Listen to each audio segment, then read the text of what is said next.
como é interessante o efeito de choque que esses biológicos vêm trazendo, né, atualmente para a agricultura. 2 horas após a aplicação, né, desse extrato vegetal, olhem o tanto de mosca morta. Morta. Então, né, novamente mostrando que o biológico pode sim ser associado com o manejo, né, e trazer mais resultado e superar o desafio do produtor cada vez mais. E aí, falando de cigarrinha, né, o professor trouxe muito bem, o professor trouxe a Balvéria, trouxe a Isária, e hoje a gente tem no mercado também bactérias para controle de cigarrinha. Então, aqui trouxe 2, Pseudomonas chlororhaphes e a Pseudomonas florensis. A Pseudomonas florensis o pessoal utilizava muito para solubilizar fósforo. E hoje a gente já tem uma cepa que é específica para controlar também cigarrinha e outros insetos. Aqui não somente os micro-organismos, mas principalmente os metabólitos que eles sintetizam. Então, a gente vai ter aqui de metabólitos proteases, quitinases, toxinas, sideróforos. Então, a gente tem vários compostos que podem atuar para controlar o inseto. E aí, como que seria o mecanismo de ação? Então, a gente aplicou, né, os micro-organismos ali, o inseto vai ter o contato com essas bactérias, com os metabólitos dessas bactérias. Nós vamos ter a protease, a quitinase, degradando o exoesqueleto e também o trato digestivo desse inseto. Posteriormente, a gente tem as toxinas entrando na hemolinfa, né, que seria o sangue ali do inseto. Então, a FIT-D, a FIT-E, o HCN. Posteriormente, os sideróforos são moléculas que capturam ferro de qualquer ambiente. Então, pode ser no solo, pode ser no inseto. E aí é como se fosse uma anemia. Vai roubar o ferro do inseto e provocar ali uma perda de mobilidade, uma perda ali na alimentação. E no campo é isso que a gente observa. A cigarrinha fica toda amarelada. E aí, só para mostrar a diferença, né? O professor falou do fungo entomopatogênico, que é a Balvéria e a Isária. Então, a gente tem a massinha do fungo, né? Branca, amarelada. Tem o metarrhizium, que também fica meio esverdeado, meio amarronzado. E quando a gente fala de bactérias, a gente não tem essa massinha, mas a gente vê a mudança de coloração do inseto. Então, a gente tem aqui, né, o inseto mais amarelado. E aqui, novamente, alguns vídeos para mostrar para vocês. Então, ó, principalmente, a perda de mobilidade.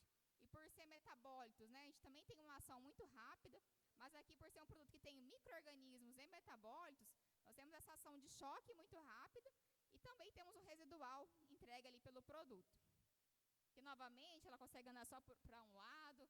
Aqui a gente vê, né, a cigarrinha bem amarela, com o efeito dos micro-organismos, por conta do sequestro de ferro. Aqui para pulgão, então a gente também tem esse efeito interessante desses micro-organismos. Olha essa área, como estava feia de pulgão. E aqui, novamente, muito rápido por conta dos metabólitos. Aqui também para trazer não só de inseto, fitopatógenos, mas também a parte nutricional. Então, hoje a gente fica muito fixada ali, né, em brade, rhizóbio, azospirilo. Mas hoje, olha esses micro-organismos, Bacillus cereus, Bacillus fungoro.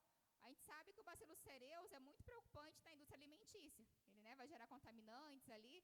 E hoje a gente já tem cepas que podem ser utilizadas na agricultura, que não vão causar malefícios no ser humano, já são comprovados. E se a gente pegar a parte de fixação de nitrogênio, ó, o azospirilo, ele fixa 3,7 miligramas por litro de N. Se a gente pegar esses micro-organismos, eles fixam de 19 a 58,6 miligramas de nitrogênio por litro. Então, a gente tem um aumento da eficiência da fixação de nitrogênio com novos micro-organismos. Aqui também outros micro-organismos, Paenibacillus azotofixans, é um nome até difícil, né? Também vem para substituir o azospirilo, que é tão antigo. E aqui, novamente, 82% de superior ao azospirilo, pensando em fixação de nitrogênio. Aqui para mostrar também que não somente no nitrogênio, mas a parte de potássio. Então, a gente fala muito dos produtos biológicos para solubilizar fósforo, mas potássio até então a gente não tinha. Então, a gente vem também, né, com o Bacillus circulans, é uma cepa diferente, é uma cepa específica para solubilizar potássio. Então, principalmente por ácidos orgânicos e também o biofilme. E aí, lembra que eu falei para vocês que hoje, né, uma coleção de micro-organismos funcional é aquela que avalia tanto o genoma quanto o metaboloma do micro-organismo? Por que é importante? Aqui a gente identificou diferentes genes que são responsáveis para fazer a solubilização desse nutriente. Então, a gente consegue entender melhor tanto o micro-organismo como, né, o que ele pode causar lá na ponta para o produtor. Aqui, novamente, proteínas, né? Oligosacarídeos, que também são responsáveis pela solubilização. Então, novamente, né, entendendo como que funciona cada micro-organismo. Aqui o tricoderma também está na lista, né, dos produtos que são mais utilizados dentro da agricultura, mas quando a gente pega, é sempre o Harziano e sempre o Aspergilloides, fica sempre nesses dois. E a gente tem aqui, né, um recente que chama Yunanense, até a Embrapa postou esses dias, né, que é um micro-organismo que consegue controlar até 99% dos escleróides de mofo branco. Então, a gente vem com uma nova classe aqui de micro-organismos, pensando aí principalmente em fungos de solo. Aqui também, né, hoje dos biológicos, a gente não tem essa classe aqui ainda, que são os bioherbicidas. A gente já avançou nos bionematicidas, nos bioinseticidas, nos biofungicidas, mas hoje não tem nenhuma empresa de biológico que trouxe ainda um herbicida biológico. E aí hoje a gente já está caminhando para isso, já temos alguns estudos. Então aqui para mostrar para vocês, caruru, 1 dia após a aplicação do bioherbicida, 7 dias após, 14 dias após, né? Não sobrou nadinha ali. Se a gente pegar buva também, né, 14 dias após aqui, não tem mais nada. Então, realmente, esse aqui não é o presente, esse aqui é o futuro. A gente está tentando entender ainda se vai substituir o herbicida químico, se vai ser associado, se pode utilizar a mesma lógica do químico em relação ao horário, tecnologia de aplicação. Então, aqui ainda a gente está avançando. Aqui, novamente, a aplicação localizada nos citros, 3 horas após a aplicação. Na batata também, substituindo o diquat. A gente vê um efeito muito interessante. Então, aqui é o futuro, né, da agricultura. E aí, para concluir, que meu tempo está encerrando, né, vamos relembrar quais são os desafios. Então, primeiramente, formulação. Então, a gente fica muito dependente ainda do que a gente chama de UFC por ml. Então, aqueles micro-organismos que são mais sensíveis. E aí, um produtor ele não vai fazer uma aplicação somente de biológico. Ele vai aproveitar a entrada e vai colocar químico juntamente ali no tanque. Então, a gente tem que ter formulações cada vez mais modernas para que a gente não haja perda de efetividade dos biológicos. Outro desafio, falta de conhecimento. E aqui eu coloquei produtores, né? Mas não é somente produtores. Até nós que estamos na ponta, vocês que, né, estão na faculdade, hoje falta no mercado pessoas qualificadas que tenham conhecimento para trabalhar com biológico, porque, como eu falei, né, muito depende. Biológico é muito complicado de trabalhar porque pode acontecer várias variáveis ali. Qualidade, né? Novamente, a importância de trabalhar com produtos que sejam de qualidade, que tenham uma alta concentração, que tenham ali na casa de 10 a nona, 10 a décima, UFC por litro, UFC por ml, e principalmente ali o mais do mesmo. Então, hoje a gente tem que, né, pensar em novos ativos, novos micro-organismos. Assim como a indústria de químico vem trabalhando em atualizações, a empresa de biológico também. Ela não pode ficar só pensando em bacilos, Balvéria, Metarrhizium, Isária, né? A gente tem que trazer algo novo para o mercado. E aqui, né, para concluir, é aqui que entra a nova geração de profissionais, que são vocês. Vocês são fundamentais para elevar ainda mais o nível do setor de biológicos e garantir que o Brasil continue liderando essa inovação. Está aí na mão de vocês também, juntamente, né, dentro do mercado de biológicos. Pessoal, é isso. Agradecer o convite, né, da equipe organizadora para estar aqui com vocês. O tempo é curto, né, então tem que apressar o passo, não dá de falar de tudo, mas fica à disposição para perguntas. Muito obrigada.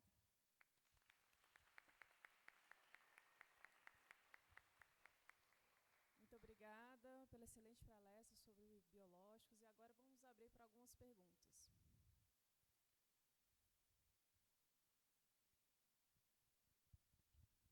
Bom dia, Latoya, tudo bem? Há um quarto de século atrás, a gente sonhava um dia ver uma apresentação dessas. Controle biológico ser usado em grandes culturas. Naquela época, meus colegas de laboratório e eu trabalhávamos todos com controle biológico e, além de trabalhar um bocado para fazer nossas teses e dissertações, tínhamos que arrumar também um pouco de energia para aguentar o bullying dos professores. Eram outros tempos. E eu acho que nem nos nossos melhores sonhos naquela época nós imaginávamos chegar nesse ponto, controle biológico para grandes culturas. Na época se imaginava que isso talvez seria importante para morango, para casa de vegetação, para produtos de alto valor agregado como tomateiro de mesa, enfim. Mas a minha pergunta é a seguinte: um dos focos, um dos mecanismos de controle biológico que se fala bastante é a produção de antibióticos por agentes de controle biológico. Qual é o perigo de quando a gente diz que o micro-organismo faz controle por meio da produção de antibióticos, isso esbarrar numa condição legal por conta do uso indiscriminado de antibióticos? Que um dos motivos dos antibióticos agrícolas, né, terem saído do mercado é que eles provocavam a seleção de bactérias resistentes a antibióticos, que quando a pessoa consumia aquele tomate, aquela maçã, enfim, além de engolir micro-organismos resistentes a antibióticos, também poderia haver a transmissão por meio de plasmídios, né? Qual é a chance desses micro-organismos que se afirma que um dos mecanismos é controle biológico por meio de antibióticos, sofrerem questionamentos até de ordem legal por conta dessa questão sanitária? Certo, obrigada. Parabéns pela pergunta, uma ótima pergunta, né? E aí, realmente, né, antigamente o pessoal falava que quem mexia com biológico era aquele povo que abraçava a árvore, né? Aquela galera mais alternativa. Mas hoje a gente tem mudado muito isso, né? E em relação aos antibióticos, é um tipo de metabólito, né? Então entra em produto de quarta, quinta geração. E aí, hoje não tem perigo nenhum. Por quê? Diferente de antigamente, hoje o mapa fica muito no pé das empresas. Então, para a gente colocar no mercado, né, um micro-organismo que produz antibiótico para controlar doenças, nós temos que comprovar para o mapa que esse antibiótico não vai causar nenhum dano para o humano, não vai causar nenhum dano ali no ambiente. Então, hoje a gente não tem esse perigo, vamos dizer assim, porque eu tenho que comprovar e está comprovado que o que eu coloco no mercado realmente não tem perigo nenhum. Mais alguma pergunta? Bom, deixa eu... Bom dia, Latoya. Parabéns pela apresentação aí. Só uma curiosidade, você disse que vocês têm um produto que é para cigarrinha, que é um bacillus, né? Vocês já fizeram algum trabalho no sentido de... Eu mostrei na apresentação que a gente precisa matar a cigarrinha muito rápido para que ela não transmita. Um dos grandes questionamentos de biológico, por exemplo, no caso de fungos ou entomopatogênicos, é o tempo que ele leva para matar um inseto é muito grande. Vamos supor, 4, 5 dias para matar uma cigarrinha. Nesses 4, 5 dias a cigarrinha vai se alimentar, provavelmente ela vai transmitir o patógeno. Nós fizemos um trabalho recentemente que mostrou que, de fato, pelo menos o fungo que nós testamos, ele não impediu a transmissão. Então, embora você reduza a população de cigarrinha, você não tem um efeito imediato naquela safra reduzindo o enfesamento. Vocês têm algum trabalho nesse sentido? De ver não só a mortalidade do inseto, mas se ele consegue transmitir o patógeno? Nós temos, professor, a Pseudomonas, na verdade, os micro-organismos que a gente tem do produto, e esse produto em específico, ele é 30% micro-organismo e 70% é metabólito oriundo desses micro-organismos. Então, esses metabólitos vão ter um efeito de choque muito rápido. Então, a gente observa a morte da cigarrinha ali depois de 2, 4 horas a aplicação do produto. Diferente dos fungos, né, que demora bem mais para fazer o controle. Então, a gente tem vários trabalhos que mostram a redução tanto do enfesamento vermelho quanto um pálido. Tá bom. Obrigado. De nada. Eu tenho uma dúvida em relação a... Você acha que tem um aumento do produtor que tem interesse em comprar, não sei o termo correto, se é inóculo inicial, matriz inicial, para ele fazer essa produção on-farm na sua propriedade? Como é que você vê essa questão? Já teve. Hoje a gente está num caminho de declínio, né? Está reduzindo bastante essa solicitação por parte dos produtores, as biofábricas on-farm, né? Multiplicar o micro-organismo dentro da fazenda. Mas a gente entra em vários empecilhos, né? Porque, primeiro, pessoas. O produtor não quer pegar uma pessoa qualificada para ficar dentro da biofábrica produzindo micro-organismo. Geralmente ele vai pegar uma pessoa que está lá no campo plantando, aí a pessoa vem lá, cheia de terra, entra na biofábrica, coloca um jalequinho lá e acha que vai resolver o problema. E aí não é assim, né? E eu mostrei que o principal desafio hoje é a qualidade. Então, hoje também, além da qualidade, né, em relação a isso, nós temos custo. Então, hoje o produto biológico é muito barato. Quando o produtor coloca na ponta da caneta